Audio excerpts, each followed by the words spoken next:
it so အဲ့လိုငပိတန်ပေါင်းနေတဲ့ဒီအင်္ဂလိပ်စာစကားကြီးကိုဘလို့ upgrade လုပ်အောင်အဲ့ဒါကဘာကြောင့်ဖြစ်ရလဲဆိုတော့သင်အဓိကဒီ phonics ဆိုပိုင်းလို့ပါကဲ phonics ဆိုတာကဘာကိုပြောရလဲ phonics ပြောရင် header ဒီဒါရဲ့အကုန်လုံးကိုဒီ phonics အတန်နဲ့ header ကထပ်ပြပေးမယ်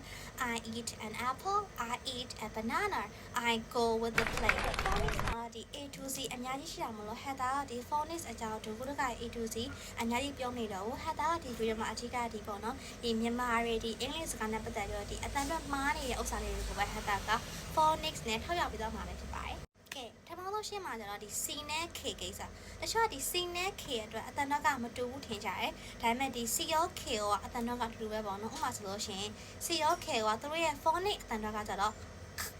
ဒီလေကြားကိုခစ်တဲ့အတန်အဲ့တန်ထွက်တယ်ပေါ့နော်တချို့ဆိုလို့ရှိရင် CAT ဆိုလို့ရှိရင်ကတ် KNT ကြမှာခတ်အဲ့လိုခေါ်ကြတယ်ပေါ့တကယ်တော့အဲ့လိုမဟုတ်ဘူးဒီ C ရော K ရောခတ်တန်ထွက်ပါတယ်ဒီလေချောင်းတန်ပေါ့နော်အဲ့တော့ C ဆိုလို့ရှိရင် cat CK cake CND1 candy အဲ့လိုထွက်ပါတယ်နောက်တစ်ခါကျတော့ဒီ T ကိစ္စပေါ့နော် T ကထားစင်တွေလုံးနေစက်ကတ် T ပါ T မဟုတ်ပါဘူးเนาะအဲ့တော့ Thai city travel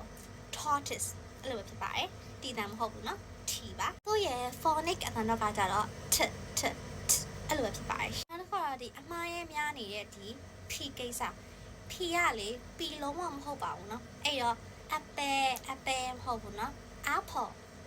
ဖြစ်ပါတယ် P ဆိုတော့သူ့ရဲ့အတန်က phonic အတန်ကကြတော့